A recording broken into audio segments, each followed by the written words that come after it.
When Japan's emperor announced surrender in August 1945, the war was over. But for hundreds of thousands of Japanese soldiers, the real battle was just beginning. Their fate depended entirely on who they surrendered to. Those captured by the Americans could hope for a swift return home, a ticket on a crowded ship, and maybe, just maybe, a chance to start over. But if you fell into Soviet hands, the story was far darker. The Red Army didn't just take prisoners, it took them away. From the steaming jungles of Manchuria, long trains rattled north into the icy heart of Siberia. There, the war never ended, only the uniforms changed. Prisoners became laborers, shackled not by chains but by cold, hunger, and the crushing weight of an endless horizon of snow. Many had fought for years without surrender. Now, in silence, they wondered if they would ever see home again. In the chaos of victory and defeat, one truth emerged. For the Japanese soldier, the end of the war wasn't decided by a treaty or a radio broadcast. It was decided by the flag over the camp gate. For the Japanese soldier, surrender was more than defeat. It was the ultimate disgrace. From the first day of training, the message was drilled in: fight to the death. If you can't fight, take your own life. To live as a prisoner was to erase your honor, to stain your family's name forever. Even after the guns fell silent in 1945, those who had been captured carried an invisible wound. They returned home with their heads lowered, many never speaking of their captivity, not to their friends, not even to their wives or parents. Some families had been told their sons were dead, only to see them step through the door, alive but changed.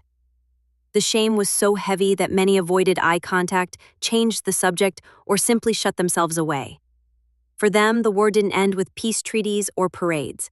It lived on in whispers, in the quiet shame of being one of the few who had survived when honor demanded death. In the shadows of Japan's post-war streets, these men walked among the living, carrying a secret they could never set down. December 1945.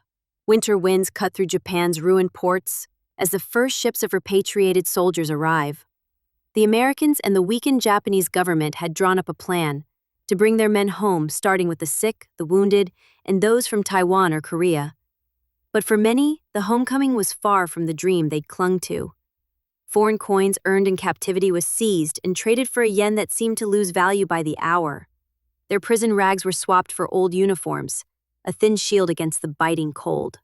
While they waited to board the trains that would take them back to their hometowns, they slept in crumbling barracks or drafty warehouses, the floors bare, the air unheated. Some quietly admitted they had been better off in the camps. And yet, there was still hope. Hope that somewhere beyond these frozen rail lines, a warm house and familiar faces waited. But for many, the journey home was just another test of endurance, a final march through hardship before the war could truly end. For some, that end would never come. The train screeches into the station. A soldier steps onto the platform, expecting smiles, shouts, maybe even tears. Instead, silence. Eyes glance his way, then turn aside. When these men left for war, the streets had been alive with cheering crowds, waving flags, singing songs of victory. Now, the same neighbors who once called them heroes watch from doorways with cold, unreadable faces. Some families, told their sons were dead, are struck dumb with shock. Others can't hide the bitterness. The war has been lost. The emperor's word is law, and nothing about these soldiers says victory anymore. For those returning, it feels like stepping into a country that no longer wants them. They walk home in tattered surplus uniforms, sometimes begging food from American troops stationed on their own streets. High schooler Toru Takeya remembered it clearly. They came home quietly, he said. When they left, everyone cheered. When they returned, there was nothing.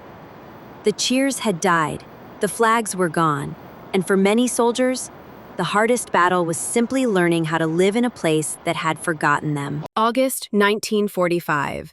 The ink was barely dry on Japan's surrender when the Soviet Union struck. In Manchuria, the once feared Kwantung Army crumbled under the Red Army's sudden onslaught. Japanese soldiers laid down their weapons, expecting to be processed, perhaps sent home in shame, but alive. Instead, Stalin had other plans.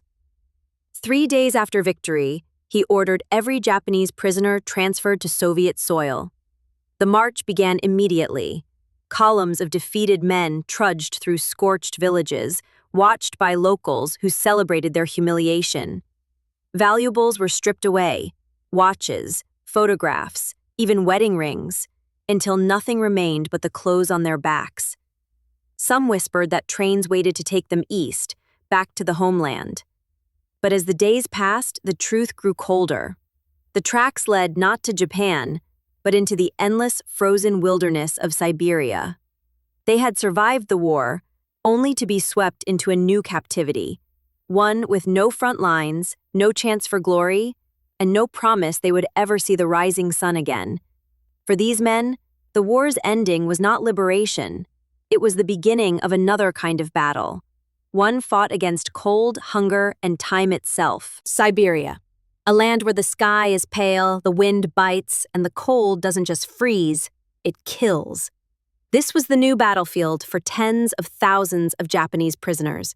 They arrived in rattling trains, packed tight, their breath turning to ice inside the cars. Those who dared touch the metal walls felt the skin rip from their hands.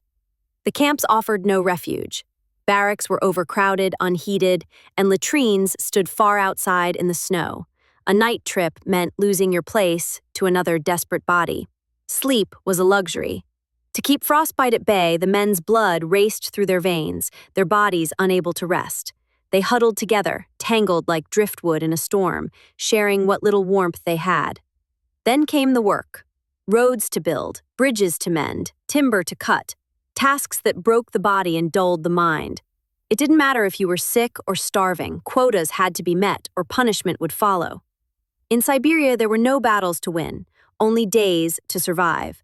And for every prisoner staring across that endless white horizon, the question was the same. How long until this war inside the cold would end? For some Japanese soldiers, the war never ended. Scattered across jungles and remote islands, they never heard the emperor's voice on the radio, or refused to believe it when they did. To them, surrender was impossible. Their duty was eternal. Corporal Shoichi Yokoi vanished into the thick jungles of Guam in 1944. When U.S. forces retook the island, he was presumed dead. But for 28 years, he lived in a hidden burrow, weaving clothes from tree bark, trapping shrimp in the river, and avoiding all human contact. He was found in 1972, thin, wary, and still wearing the will to fight. Lieutenant Hiru Onoda's story was even more defiant. Leading a small detachment in the Philippines, he waged a one-man guerrilla war for nearly 3 decades, ambushing patrols and slipping back into the trees. Only in 1974, when his retired commanding officer came in person to relieve him of duty, did Onoda finally lay down his rifle. For these men, the world had moved on, but they were still soldiers of an empire that no longer existed. And for them, surrender didn't come with peace. It came with the loss of the only war they had ever known. When the guns fell silent, the reckoning began. The Potsdam Declaration had promised it.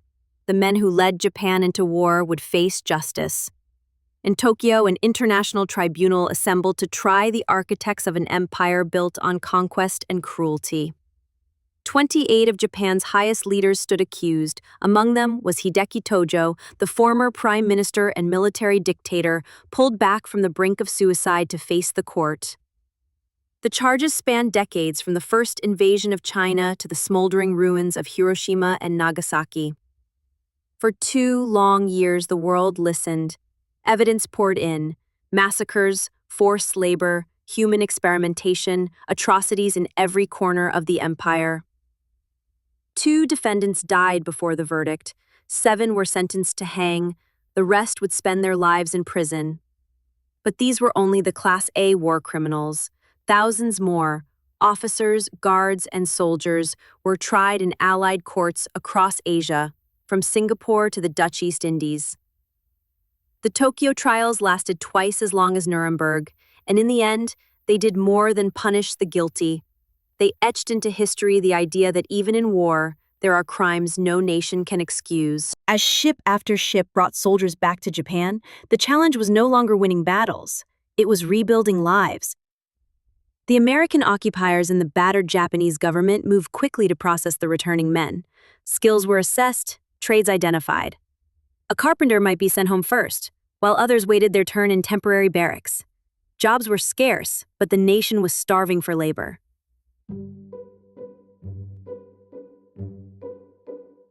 The government steered veterans toward the farms and factories, where rice fields needed tending, and smokestacks could once again feed the economy. Some found themselves working for the very occupiers they had fought, servicing American vehicles, repairing rail lines, even cooking in kitchens built on the rubble of war. The headquarters of the U.S. occupation in Beppu rose with the help of demobilized Japanese hands. For a few, this was a lifeline, a steady meal, a chance to start again. For others, it was a daily reminder that the rising sun had set. Yet in the quiet hum of machines and the rhythm of plows, Japan began to stitch itself back together. One soldier, one job, one long day at a time. In 1941, Japan had dreamed of an empire, a new order stretching across Asia, 20 million square miles under the rising sun. By 1945, that dream lay in ashes. The war stripped Japan of every overseas possession. Her armies were shattered, her cities burned, her people hungry and uncertain. From the moment of surrender until 1952, Japan existed under American control. A nation without a military, without sovereignty, its every political decision subject to foreign approval. For the soldiers who returned, there was no victory to celebrate. Some came home in shame, others never came home at all. Thousands remained in Soviet camps, their fates sealed by a flag they could not escape. Japan would never again wage an offensive war.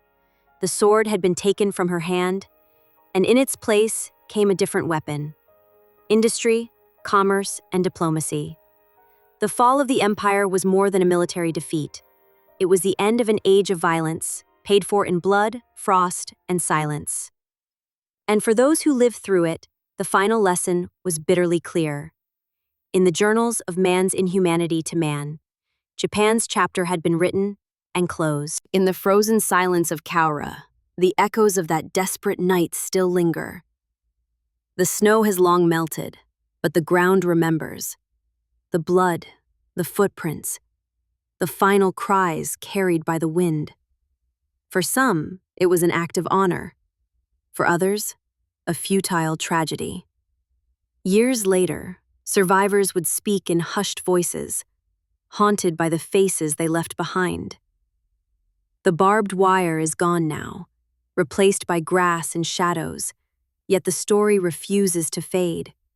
It is a reminder that even in the harshest winter, the human spirit can burn, sometimes to survive, and sometimes to die.